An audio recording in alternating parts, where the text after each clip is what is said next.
13.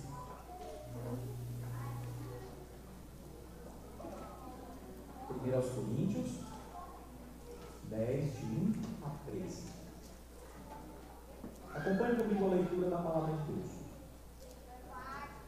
Ora, irmãos, não quero que ignoreis que nossos pais estiveram todos sob a nuvem e todos passaram pelo mar, tendo sido todos batizados, assim na nuvem como no mar, com respeito a Moisés.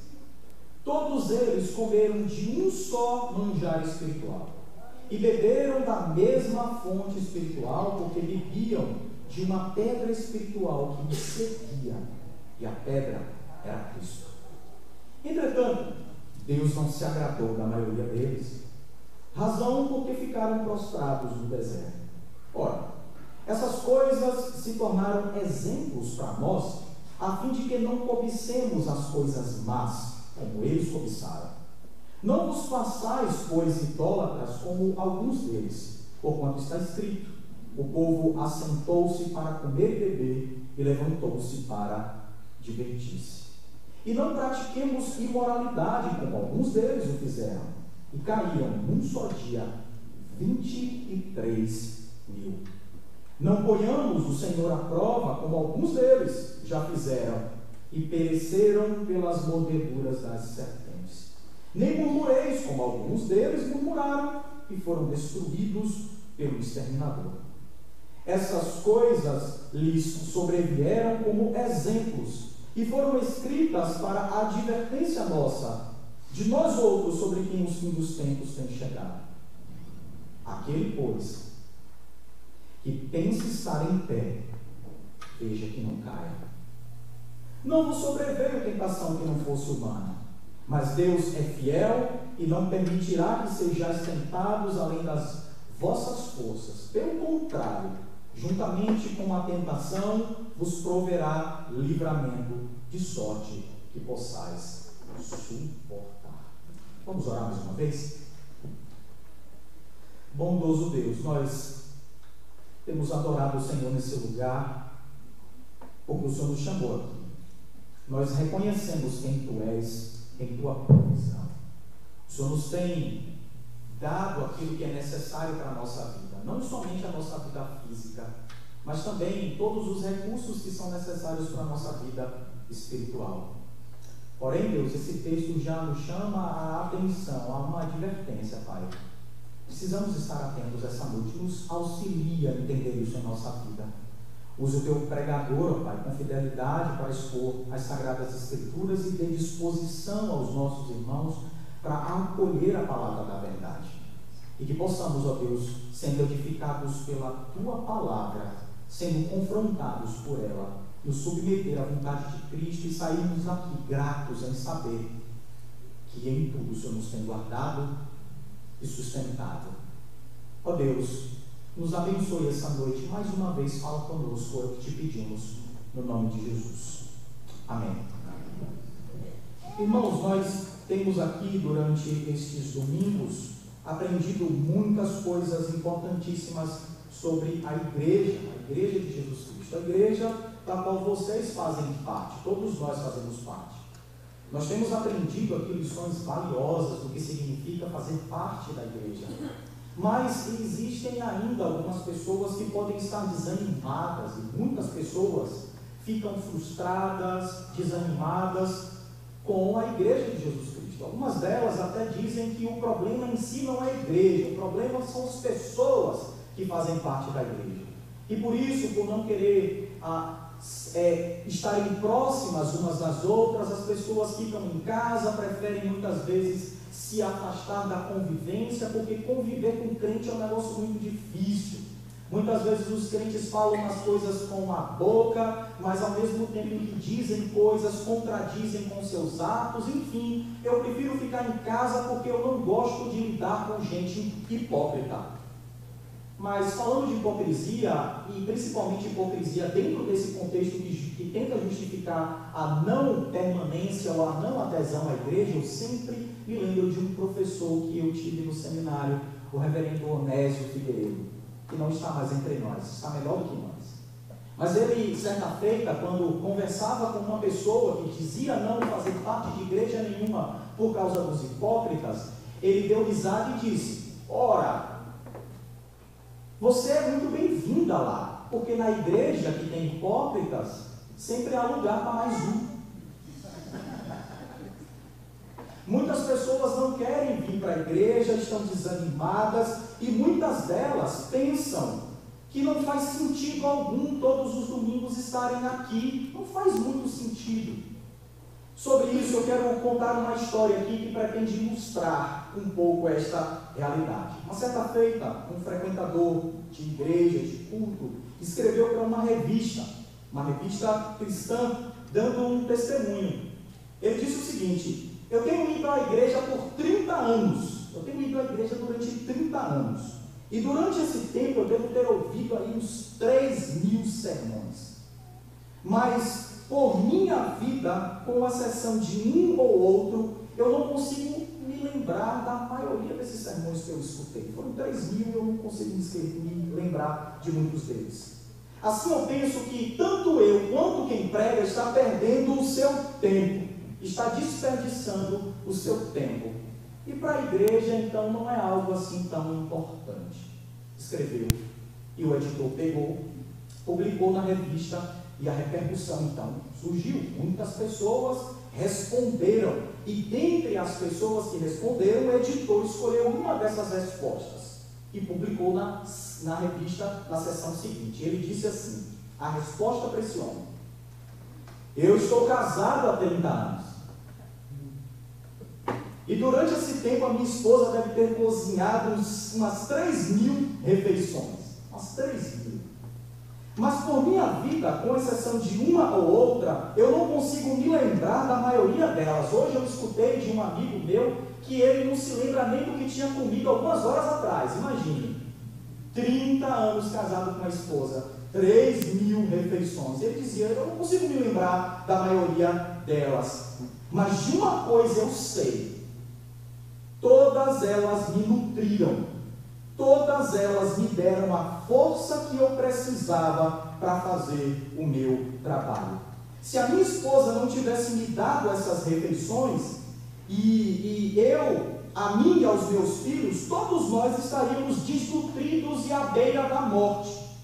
Da mesma maneira, se eu não tivesse ido à igreja para alimentar a minha vida e a vida da minha família, estaríamos hoje em terríveis condições espirituais. Então muitas pessoas pensam que podem viver à parte da igreja, que podem ficar à parte da igreja e à parte da igreja sobreviverem a um mundo hostil.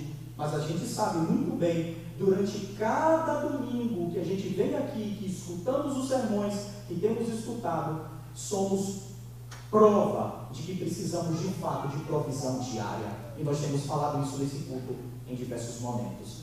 Deus nos tem alimentado no culto, Deus nos tem alimentado através da sua palavra. Mas não somente através da sua palavra, Deus também continua nos alimentando espiritualmente através de símbolos, sim, de realidades que esses símbolos apontam. E essa noite eu quero falar sobre dois deles, a ceia e o batismo. A ceia e o batismo são sim símbolos que Deus mesmo instituiu para a sua igreja. E como são símbolos, eles apontam para uma realidade que está para além dela. Nós estamos cercados por símbolos, não é verdade? Símbolos comunicam verdades sem precisar do uso necessário de palavras. Vocês já imaginaram se não houvessem placas de sinalização em Santo André e no lugar das placas, reverendo, houvesse sinais sonoros indicando a você cada curva, cada cruzamento, cada faixa? Já imaginou o tumulto que seria se no lugar dos símbolos houvessem sinais que manifestassem sons no trânsito? Ia ser um caos, mais do que já é. Os símbolos têm essa natureza, a natureza de comunicar realidades que estão para além dela. E nós temos símbolos aqui em nossa igreja. Hoje pela manhã, por exemplo, estudamos um dos nossos símbolos de fé. O reverendo Derlei falou deles hoje, que são 3 símbolos de fé que nós temos: os nossos catecismos e a nossa confissão de fé. Nós estamos numa igreja que comunicam verdades a partir de símbolos, e a ceia e o batismo são símbolos não verbais que comunicam realidades espirituais, que nós precisamos aprender um pouco aqui à luz do que Paulo quer nos ensinar. Então essa noite nós vamos aprender que a ceia e o batismo comunicam uma verdade superior, aquilo que Cristo fez por nós e a resposta que precisamos dar ao que Cristo fez. Olha só, os símbolos que nós temos, a ceia e o batismo, testemunham o que Cristo fez por nós e ao mesmo tempo a nossa responsabilidade diante dele. Nós vamos aprender isso aqui em algumas lições. A primeira delas, nós vamos aprender aqui à luz do contexto do capítulo 10. Se vocês não estão esquecidos, eu disse para vocês que Paulo pastoreou uma igreja muito, mas muito complicada. Uma igreja que estava vivendo uma série de divisões internas. Uma igreja que foi chamada para ser una, mas estava dividida em facções dentro da igreja. Haviam irmãos que se consideravam espirituais mais do que os outros. Haviam irmãos que olhavam com desprezo para os outros. Haviam irmãos que estavam levando os outros diante dos tribunais humanos. Enfim, havia uma confusão tremenda. E essa confusão se refletia até mesmo no próprio culto. Porque quando a igreja perde de vista a fiel exposição da palavra, por certo, isso vai refletir em aspectos da sua própria vida. E um dos aspectos da nossa própria vida se manifesta no culto. E o culto em Corinto era muito bagunçado.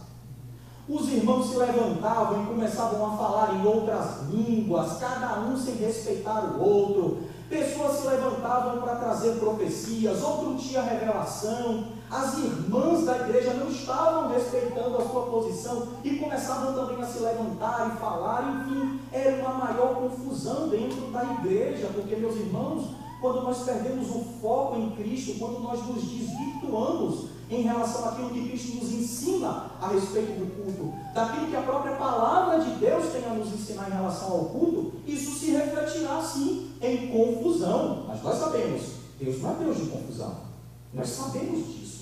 E Paulo está aqui ativamente lutando contra estes problemas da igreja. Ele escreve cartas porque ele tem um interesse em fazer com que essas atitudes cessem dentro da igreja, que os nossos irmãos parem com aquele tipo de comportamento. E o que é pior, eles estavam vivendo uma vida de orgulho. Eles estavam achando que somente pelo fato de fazerem parte da igreja, de terem sido batizados, de fazerem parte da ceia do Senhor, de estarem vendo manifestações na igreja, experimentando manifestações espetaculares na igreja, que eles eram super crentes, super espirituais. E Paulo chama a atenção deles, trazendo um exemplo histórico. Paulo usa um exemplo histórico para ensinar a igreja a exatamente perceber a sua posição em Cristo. Quando Paulo aqui levanta a ideia da realidade espiritual que aconteceu no passado, a realidade espiritual de um fato histórico no meio do povo, o que ele quer fazer? Ele quer combater problemas. E veja, ele não está aqui usando o símbolo da ceia e usando o símbolo do batismo como uma teologia sistemática, explicando passo a passo para a igreja. Não, mas ele está usando os símbolos de fé para trazer uma mensagem de advertência, para que os nossos irmãos entendam que eles fazem parte de uma igreja, que Jesus Cristo está presente, e uma vez que eles fazem parte de uma igreja que Jesus Cristo está presente, eles precisam se comportar à luz daquilo que o próprio Cristo fez, e os símbolos apontam. É simples assim, simples desse jeito. E é por isso que nós precisamos perceber aqui A ênfase que Paulo está dando, a ênfase que Paulo dá no capítulo 10 é ao comportamento dos nossos irmãos. Ele está dizendo para os nossos irmãos em Corinto que o modo como eles estão se comportando em nada se parece com aquilo que é esperado de alguém que se diz espiritual. Em nada se parece com o comportamento de alguém que faz parte da igreja de Cristo, que foi resgatado do pecado, que foi ligado a Cristo, à igreja, e que usufrui de benefícios maravilhosos da presença de Cristo, da presença real de Cristo, da comunhão que tem com Cristo e com os irmãos. Essa passagem nos ensina, além disso, algo que precisamos perceber. Aquele, pois, que pensa estar de pé, veja que não caia. Essa é a advertência. E o que Paulo faz? É trazer à luz o conhecimento de um fato no passado. E veja só a força desse argumento. Paulo diz assim, minha sogra: quem viu mais milagres do que o povo no Antigo Testamento na ocasião da travessia do mar? De dia tinha uma nuvem, de noite uma coluna de fogo. Como o reverendo disse, enquanto dirigia a liturgia, eles experimentaram, vivenciaram, presenciaram as 10 pragas do Egito.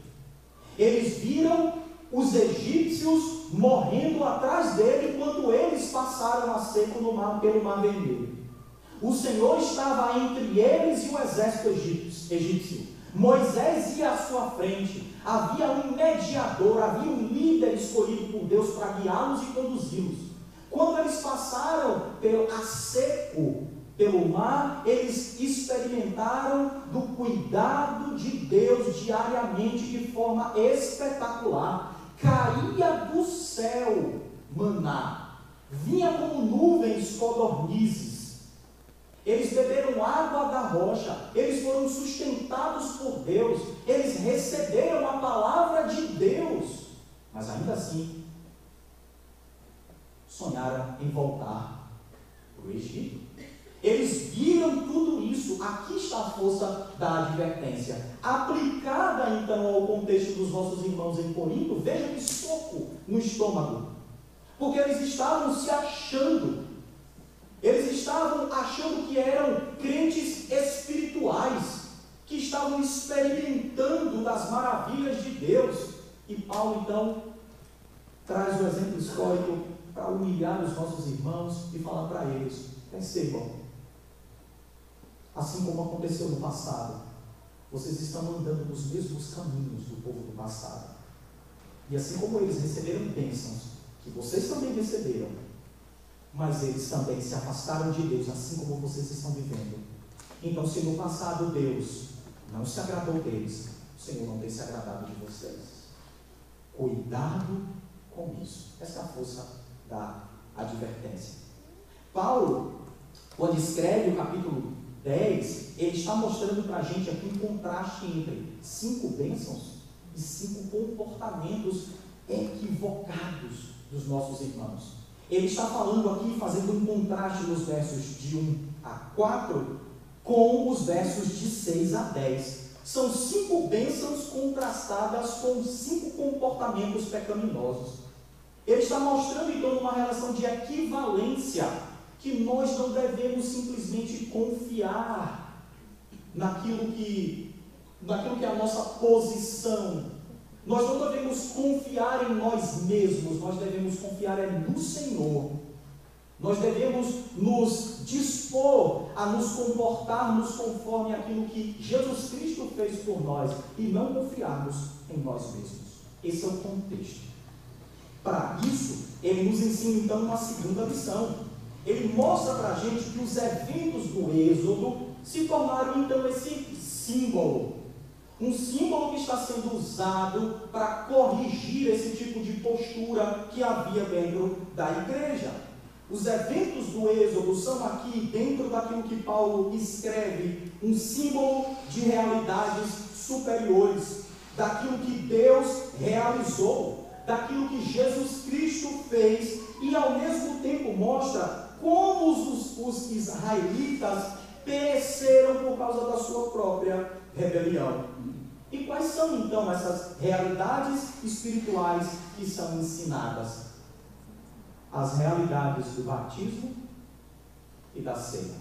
E nós vamos falar agora sobre isso. Quais são essas verdades espirituais aqui ensinadas? A primeira verdade é que o batismo é um símbolo, sim. E qual é a realidade que o batismo simboliza? A realidade da presença de Deus pairando sobre o seu povo. O batismo aponta para o fato de que Deus está próximo do seu povo. Olha o que o texto diz. Ora, irmãos, não quero que ignoreis que nossos pais estiveram todos sob a nuvem, e todos passaram pelo mar. E aí Paulo diz que este fato é diretamente ligado àquilo que nós mesmos conhecemos e experimentamos como um rito de entrada no povo de Deus, que é o batismo. Ao passarem pela nuvem e pelo mar, eles estavam então sendo batizados. Batizados na nuvem, batizados através da passagem pelo mar. E isso simboliza, em primeiro lugar, a presença de Deus pairando sobre o seu povo. Deus está sempre presente em nossa vida. E o batismo simboliza exatamente isso. A nuvem que seguia o povo de Deus constantemente. A nuvem que representava a presença constante de Deus.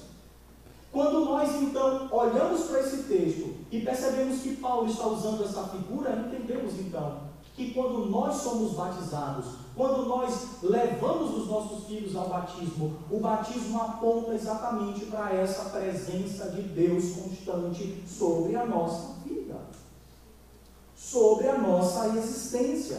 Mas não somente isso, porque ele também fala sobre a travessia do mar. Então, a segunda lição é que o batismo simboliza a libertação do seu povo do cativeiro egípcio. O batismo é símbolo, é sinal de libertação. Nós sabemos muito bem o que aconteceu. Faraó se levanta com seu exército, o povo saiu, na sua frente um obstáculo, em sua frente um obstáculo. Moisés à frente, o mar se abre, o povo passa, os inimigos são destruídos. Eles entram então na sua terra de peregrinação. Eles são libertos da escravidão do Egito, da opressão de Faraó. Eles são então livres, eles estão livres, eles foram retirados de lá, eles foram separados por Deus e são conduzidos então em sua vida numa nova história. É assim que nós enxergamos o batismo. O batismo é símbolo de libertação. Terceiro lugar, o batismo simboliza não somente a libertação e não somente a presença de Deus sobre a nossa vida, mas ele simboliza também que nós fazemos parte de um grupo de pessoas que foram separados por Deus. Nós somos membros de um reino. Nós fazemos parte de um povo. O batismo simboliza para nós o nosso pertencimento ao reino de Deus. Simboliza que nós fazemos parte da sua igreja. E como parte da sua igreja, nós usufruímos de diversos benefícios. A sua presença constante. Somos lembrados daquilo que ele fez, tendo nos libertado da escravidão do pecado, dos poderes do diabo, da carne e do mundo, e agora, ligados a Cristo, ligados à igreja, fazemos parte do seu próprio corpo. Quando nós colocamos água sobre a cabeça daqueles que batizamos, é isso que estamos afirmando. Estamos afirmando que eles agora são membros do corpo de Cristo. Então, vocês agora entendem porque sempre que chamamos as crianças e oramos por elas, dizendo que elas fazem parte do culto conosco, que elas são membros da igreja de Jesus, quando nós fazemos isso, agora vocês sabem por quê. Porque quando nós olhamos para a passagem do povo, por exemplo, pelo mar, não é possível que não haviam crianças ali. Não é possível que não atravessaram crianças pelo mar. Aqui mesmo, nessa epístola que lemos, quando Paulo está falando sobre os batismos, ele diz que batizou a casa de Estéfanas. Naquela época, uma casa sem crianças. Então, meus irmãos, o batismo simboliza isso. Simboliza que um povo se tornou uma nação. Tanto uma nação que está ligada a Deus, quanto uma nação que precisa viver de acordo com essa realidade. O povo de Deus é incorporado a uma nação. E esse povo que é incorporado a uma nação tem um cabeça, tem um líder. No Êxodo era Moisés, que representava Jesus Cristo, que representava aquele que é o líder do povo. E nós sabemos disso. Jesus Cristo é o cabeça da igreja. Assim, irmãos, nós precisamos olhar para o Êxodo e ver que aqui existe uma perspectiva tanto histórica, quanto também uma perspectiva espiritual. Paulo recebe essa revelação de Deus. Paulo entende muito bem isso, que tanto os nossos irmãos do passado faziam parte do corpo de Cristo, quanto nós hoje. Então, os mesmos privilégios que nós temos, os nossos irmãos também tiveram. Eles foram batizados, eles foram libertos. Eles saíram dos campos de trigo do Egito. Eles saíram dos campos de pepino do Egito. Eles saíram das águas doces do rio do Egito. Mas eles foram conduzidos agora por Deus a uma realidade em que o próprio Deus se transforma no seu pão para alimentar o seu povo. E Ele mesmo é a rocha da qual água surge para tirar a sede do seu próprio povo. Então, todas as vezes em que nós celebramos aqui dentro dessa igreja um batismo ou em qualquer outro lugar, quando este sacramento é administrado com fidelidade, existe uma pregação sem palavras. Existe uma mensagem sem palavras. A mensagem de que Jesus Cristo nos liberta, nos incorpora ao seu povo e vai conosco aonde quer que estejamos. Nós confiamos nisso. Nós sabemos disso. E isso conforta o nosso coração. O símbolo do batismo aponta para uma realidade. A realidade de que Jesus é o mediador da nossa libertação. Ele é quem está presente constantemente conosco, nos guiando, nos guardando, nos suprindo, se colocando entre os nossos inimigos.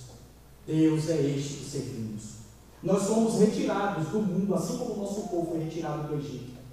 E agora no deserto, Deus dá a sua lei, dá a sua palavra, para que o povo retire agora o Egito de dentro dele. Assim como a cada momento em que lemos a palavra de Deus, participamos dos cultos, lidamos uns com os outros, nos edificamos mutuamente, estamos nos santificando e retirando de dentro de nós o mundo. Como podemos hoje desprezar os meios, os próprios meios que Deus estabeleceu para nos transformar em um povo que se parece com Ele? Como? Como é que nós desprezamos esse fato? E é isso que tem acontecido aqui nos nossos irmãos em Corinto. Igual ao que aconteceu no passado. Eles são ensinados aqui em verdades superiores a respeito do batismo. E perceba, ele está dizendo que, tendo sido batizados, eles estiveram sob a nuvem, a presença de Deus. Eles passaram pelo mar, retirados do Egito, retirados e libertos. E tudo isso é chamado de batismo. E existe um mediador, Moisés, o líder, o cabeça. Mas ele não para por aí. Ele também nos ensina de uma outra forma, e através de um outro símbolo, que é o símbolo da ceia do Senhor. Olha o que ele diz no verso de número 3. Assim como todos eles estiveram sob a nuvem, e assim como todos eles passaram pelo mar, a respeito de Moisés, olha o que ele diz: todos eles comeram de um só manjar espiritual e beberam da mesma fonte espiritual, porque bebiam de uma pedra espiritual que os seguia, e a pedra era Cristo. Aqui agora ele está falando da ceia, ele está então trazendo a realidade da ceia, aquilo que aconteceu então no deserto. E o que é que a ceia simboliza?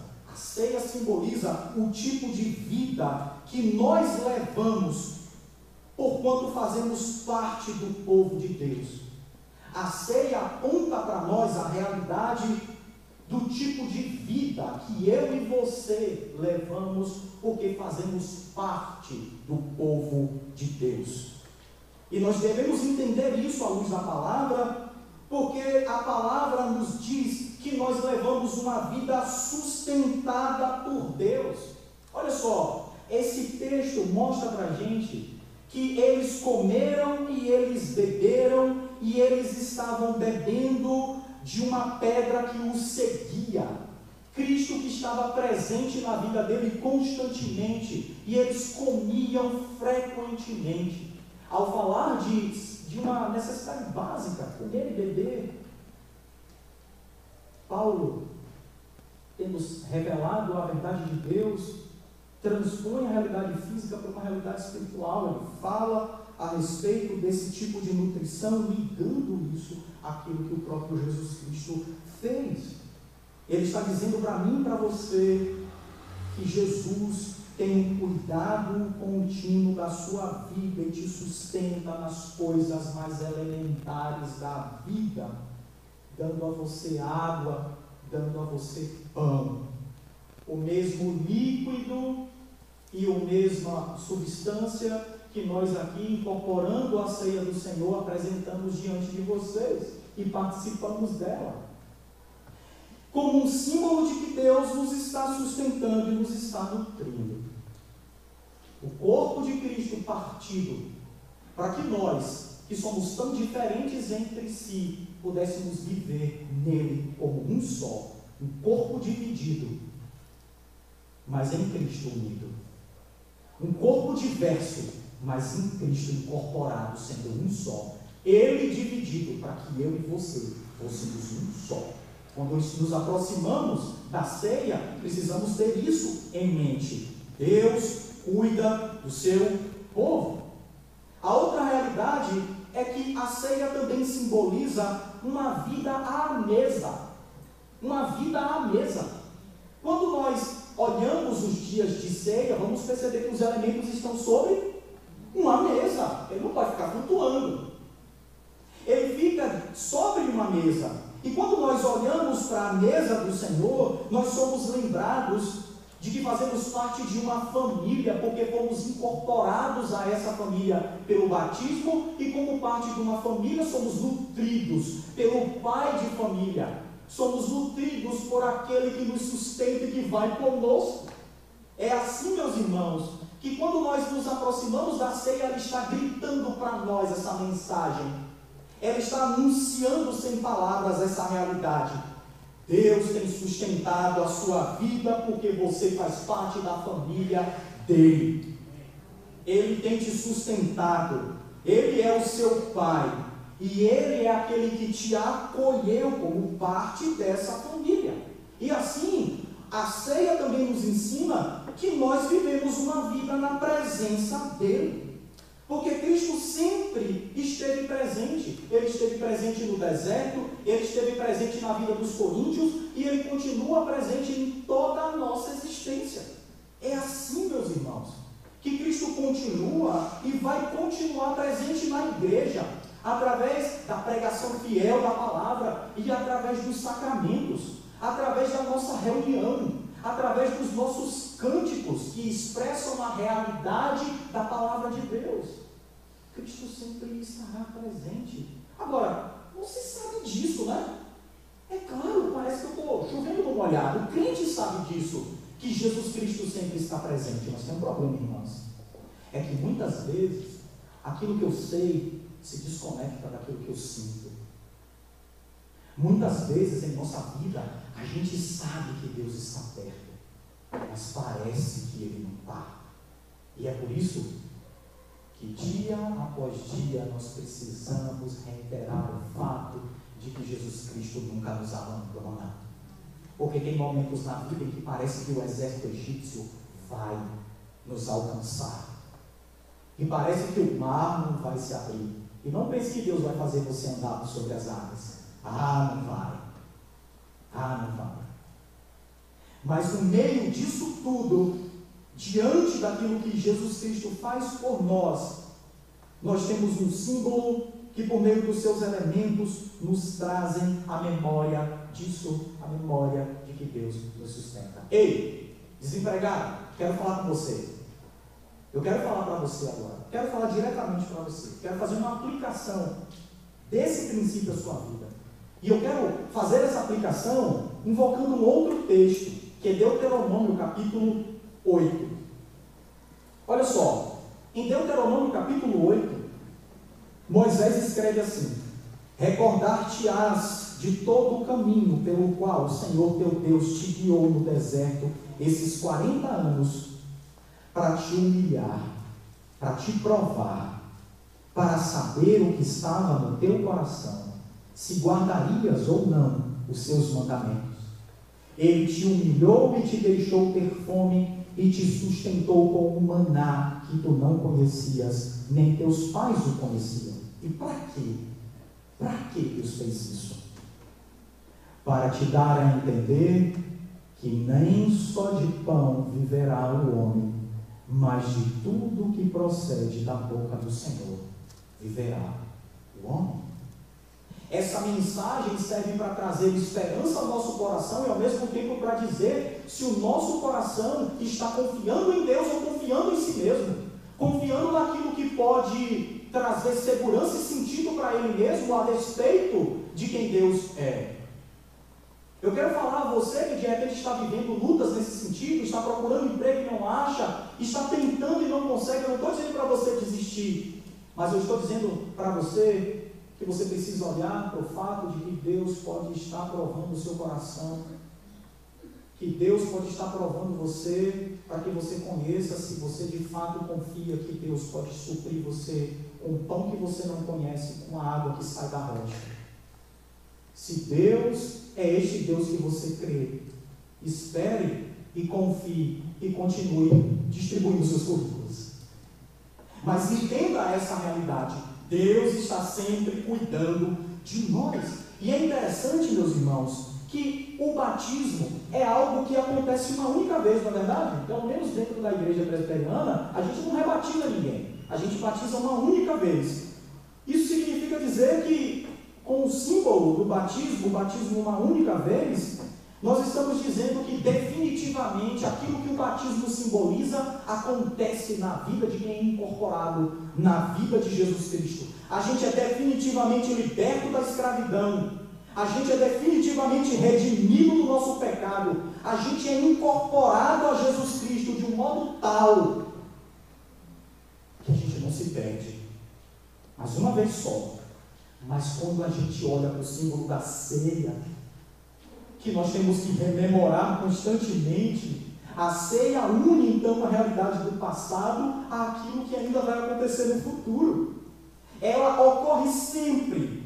Sempre a ceia está ocorrendo na nossa igreja. Ela foi instituída no passado, porém, ela, em seu efeito contínuo na nossa vida, alimenta a nossa esperança, fazendo com que a gente então enxergue que um dia esta ceia que aqui é simbolizada aponta para aquilo que acontecerá no futuro, quando nós participaremos definitivamente, aí sim, de uma mesa preparada pelo nosso Senhor. Quando entrarmos na festa das bodas, Ele preparou uma mesa para a gente. Então a gente tem aqui a realidade de que Deus nos liberta definitivamente e ainda promete alimentos frequentes para pessoas como eu e você, que temos a tendência de nos esquecer dessa realidade, assim como os nossos irmãos em Corinto. E aí vem o versículo 5, Silvino, um soco no estômago. Tendo falado de todas essas bênçãos e dito que todos os nossos irmãos nesta ocasião participaram de todos os benefícios aqui citados, Paulo então diz: entretanto, ele faz um contraponto. Entretanto, Deus não se agradou da maioria, deles. Deus não se agradou da maioria deles. Quando nós lemos o versículo de número 5, ele traz a gente de volta para um contexto terrível de uma igreja que se esquece dos seus benefícios e se comporta como se crente não fosse. Infelizmente, Paulo está aqui fazendo uma comparação. Ele faz uma comparação entre as pessoas que morreram no deserto, apesar de elas terem vivenciado tantas maravilhas, elas morreram no deserto. Elas vivenciaram isso, mas morreram. Elas eram membros da igreja, mas ainda assim Deus as puniu por causa da sua rebeldia. E algo aqui precisa ser dito, e é o que salta das páginas. O que Paulo está dizendo para a igreja em Corinto é que receber o batismo e a ceia não é garantia de salvação, mas aponta para essa realidade. Então, não fiquem escandalizados ao pensar que quando nós estamos batizando as nossas crianças, existe dentro de nós a crença de que ao jogarmos água sobre elas, as estamos garantindo salvação. Não! Nós não consideramos que existe nenhum poder mágico na água, nem nenhum poder mágico no pão e no vinho. Não! De forma alguma. O que nós temos que entender é que quando nós trazemos as nossas crianças e as batizamos ainda em sua tenra infância, nós estamos com este ato, mostrando para a igreja que obedecemos aquilo que o próprio Deus instituiu. Que nós não olhamos para esses símbolos achando que eles trazem neles mesmos aquilo que ele aponta. Se lembre, quando você vê uma placa, a placa não é a realidade que ela comunica. O símbolo sempre aponta para algo para além dele. Assim também quando nós estamos aqui celebrando a ceia e fazendo batismos, e fazendo isso com as nossas crianças, no caso do batismo, não estamos afirmando que porque elas foram batizadas e porque nós participamos da ceia, que isso é que garante a nossa salvação. Sabe por quê? Por causa do verso de número 5. Deus não se agradou da maioria deles, razão porque ficaram prostrados no deserto. Vocês entendem isso? Então, para você que de repente pensa que nos sacramentos existe poder para salvar, não há. Nós afirmamos isso. Para você que pensa que viver afastado de Deus, e que simplesmente negar a realidade daquilo que o próprio Deus chama você a viver, a realidade da igreja, que você está bem, entenda o que eu estou dizendo, não está. E pais, a vocês que ainda têm algum tipo de problema em relação a batizar as crianças, agora é necessário que vocês entendam, não há problema, porque nós afirmamos aqui categoricamente que não acreditamos que os símbolos carregam neles nenhum tipo de poder que assegura aquilo que eles simbolizam. Então, diante disso, nós temos que olhar para o que Paulo está ensinando e sondar as nossas consciências e pararmos para pensar que existe sim, através desses símbolos que Deus instituiu, realidades profundas. Nós fomos chamados e abençoados por Deus, então vivamos em conformidade a isso. Os sacramentos apontam para isso, apontam para aquilo que Cristo fez. Cristo te incorporou ao corpo dele, Cristo te libertou do pecado, Cristo nutre a nossa vida, sustentando-nos com a sua presença real, mas também esses símbolos apontam para a nossa responsabilidade. Esse é o segundo e último ponto. Porque Paulo está falando aqui por duas vezes que o que aconteceu no Êxodo é exemplo para nós, exemplo para a nossa própria vida. Essas palavras aqui que Paulo escreve são palavras de duras repreensões. Vejam, são cinco aspectos que Paulo levanta aqui em contraste com as 5 bênçãos que ele falou anteriormente. Deus aqui é aquele que é doador de bênçãos para nós. E nós somos os receptores dessas bênçãos, mas nós devemos nos comportar à luz dessa realidade, e não conforme os nossos irmãos do passado, não como a postura dos nossos irmãos no Êxodo, não como os nossos irmãos em Corinto, não assim. Então, aqui Paulo agora fala duramente a respeito daquilo que está acontecendo na igreja: cobiça, idolatria, imoralidade, colocar o Senhor à prova, murmuração, a quebra do 10º mandamento, a quebra do 7º mandamento, enfim. E o que ele traz aqui é que essas coisas aconteceram como exemplo e foram escritas para nos advertir. E a advertência é: aquele que está em pé, aquele que pensa estar em pé, veja que não cai. É duro. Há aqui um risco de cairmos em tentação. Em quais tentações? Na tentação da cobiça, na tentação da idolatria, da imoralidade, da murmuração e de colocarmos o Senhor à prova. Ainda que a gente tenha participado da ceia, ainda que nós estejamos ligados à igreja por meio do batismo. Cuidado. Cuidado é o que Paulo diz. Ele adverte a igreja. Mas no meio disso tudo, no meio dessas palavras de repreensão, dessa advertência, Paulo então traz para a gente uma última lição. A lição de que, no meio disso tudo, nós encontramos alívio. De que Deus traz ao nosso coração o fato de que nós podemos encontrar nele alívio diante dessas tentações. E que maravilha é saber que o nosso Deus colocou limites a essas tentações. É o que nós olhamos então no verso de número 13. Não vos sobreveio tentação que não fosse humana. As tentações que chegaram até os nossos irmãos do passado e que continuarão chegando também para a minha e para a sua vida, é uma tentação comum aos homens. É o que Paulo diz. Ele a classifica como sendo uma tentação ou tentações humanas. Ele não está normalizando isso, tá? Ele não está dizendo que é normal. Não, é normal. Tranquilo, se você viver assim. Não, ele não está normalizando isso. O que ele está dizendo, pelo contrário, ao afirmar que essas tentações são humanas, que são comuns a nós, é que devemos nos preocupar com o seu teor. Então nós não devemos, ainda que batizados e participantes da ceia, ainda que libertos do pecado, ainda que vivendo na presença de Deus, não devemos nos comportar como se crentes não fôssemos. E ele então chama a atenção para o nosso orgulho, da nossa posição diante de Deus, da soberba, se a gente se considera superior aos demais, ou mais espirituais do que os demais, ou se a gente se comporta com uma autoconfiança infantil, se estribando no nosso próprio entendimento, na nossa sabedoria, no nosso dinheiro, no meu emprego, nos meus títulos, na força do meu trabalho, ou nos próprios sacramentos, ou em fazer parte de uma igreja como a nossa.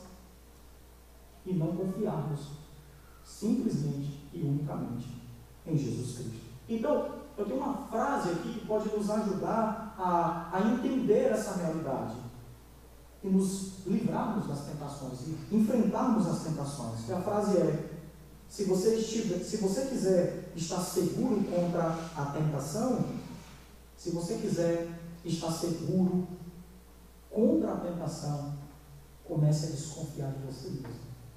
Porque quando você começa a confiar demais em si, você vai sucumbir em orgulho, em soberba, em autoconfiança. E você vai incorrer no erro dos nossos irmãos. Lembre-se disso. Paulo não está diminuindo a gravidade do pecado, ele não está dizendo que está tudo bem, mas o que ele está dizendo, ao afirmar que essas tentações que enfrentamos são comuns, é que existe a possibilidade de nos arrependermos. Esse é o encorajamento que Paulo nos traz. No meio dessa confusão, desse turbilhão de problemas que nós enfrentamos, Paulo nos encoraja. Ele nos encoraja afirmando que Deus é fiel. Nós podemos estar seguros porque Deus é fiel. E ele trata isso aqui como uma promessa. Olha só, ao mesmo tempo que no começo do versículo 13 ele diz: não vos sobreveio tentação que não fosse humana no presente, ele agora traz a realidade futura, mostrando para a gente que isto aqui alimenta a nossa esperança, dizendo: mas Deus é fiel e não permitirá no futuro, não vai permitir de agora e para frente que sejais tentados além das vossas forças. Pelo contrário, juntamente com a tentação vos proverá livramento.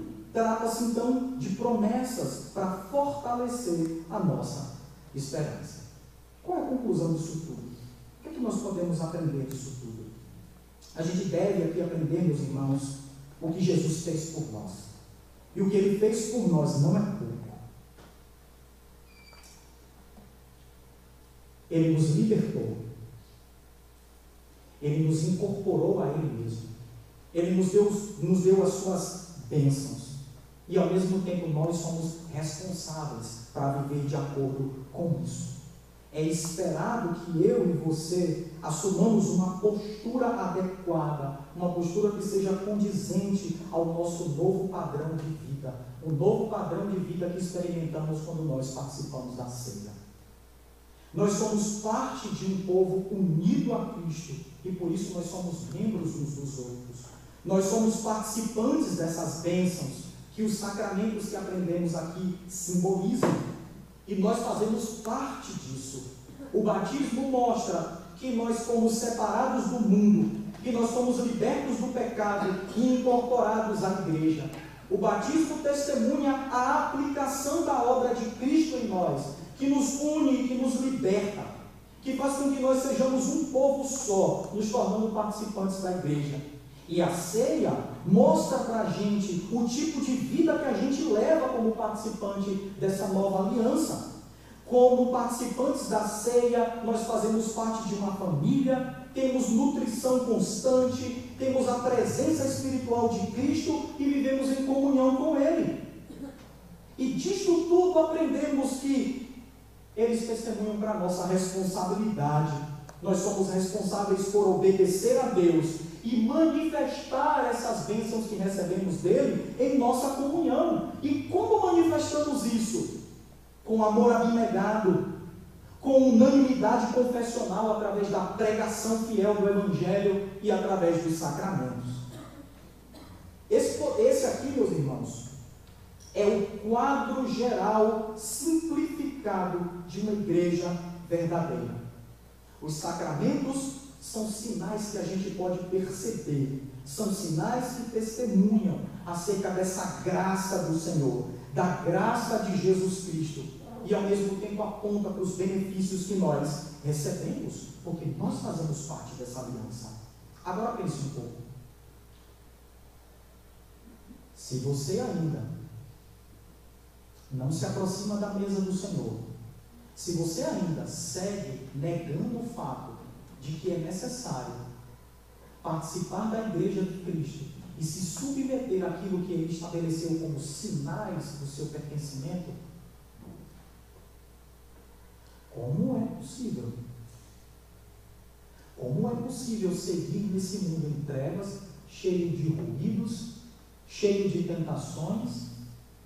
Como é possível permanecer sem cair, sem fraquejar, se para nós mesmos que participamos de tudo isso, ainda existe o perigo de cair?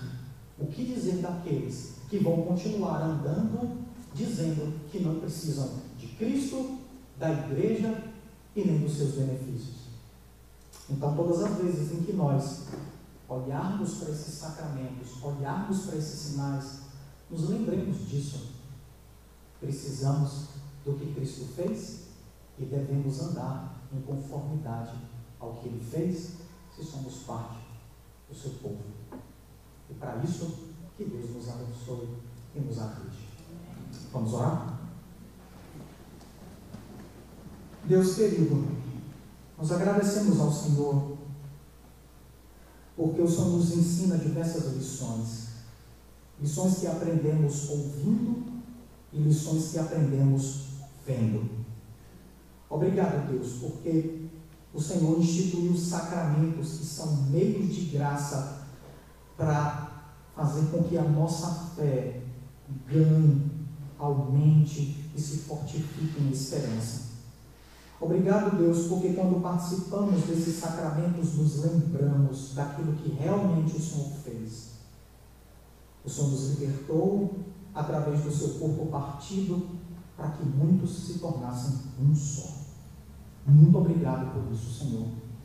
Que essas palavras convençam, através do poder do Espírito Santo, o coração daqueles que ainda acreditam infantilmente e são superiores e melhores, que podem viver a respeito dessa graça que o Senhor dá para nós, a respeito de quem nós somos.